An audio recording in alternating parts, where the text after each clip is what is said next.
منځ ادا کېدو دا کافرانو انګریزان راولګېدل. دی زمونږ قرآن عظیم الشان کتاب چې په تمامه دنیا په مخ د ځمکه عظیم الشان کتاب دی، هغه قرآن د خپلو خپو لاندې کو هغه وسوځو. نن چې د تمامي دنیا مسلمانان را لګېدلي دي او خپل خیالات اظهار کی، دا عزتمند عبس نه دی لګیا، دا بې فایدې نه دی لګیا، دا چېرته یو سیاسي شهرت نه غواړي، دا د یو پارټۍ مسله نه ده، دا سیاسي مسله نه ده، بلکې عزتمند عرض مې دا کړ دا نن زما ستا د قرآن مسله ده. قرآن په مخ د ځمکه کتاب الله دی، د دې نه وروسته بل کتاب نه راځي د الله. چې قرآن د دنیا نه ختم شو، دنیا ختمه شوه.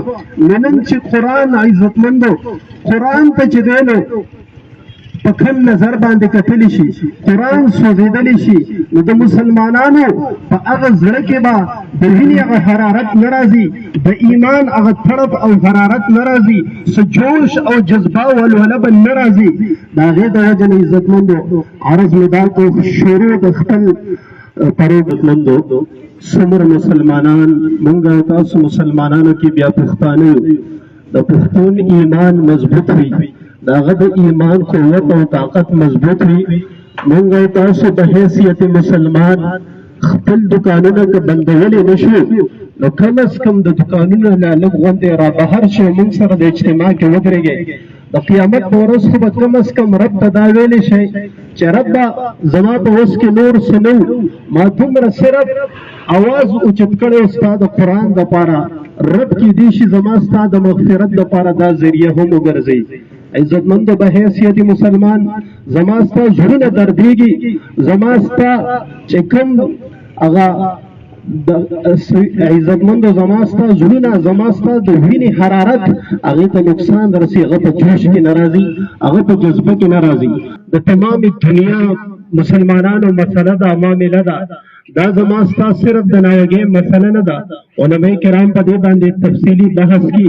موږ تاسو هر چوک هر سړک باندې ګورو مسلمانان راوتي دي، د هغې زړونه دردېدلي دي، د هغې زړونه مجروح شوي دي، د هغې وینې حرارت کې راغلي دي، د هغې ایمان ته ټیس رسېدلی دی، د هغې ایمان هغه په حرارت او په جوش او جذبه کې راغلی دی.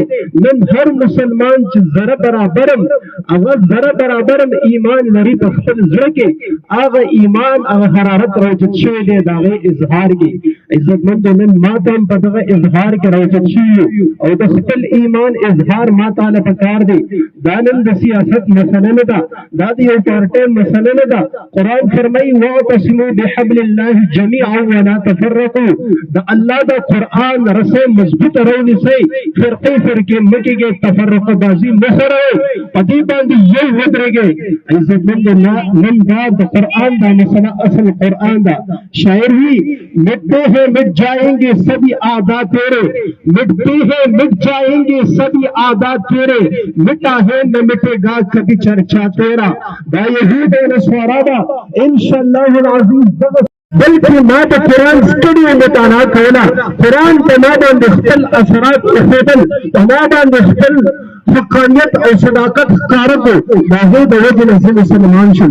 عمر رضی الله تعالی عنه د قرآن د حقانیت صداقت د وجې مسلمانېږي.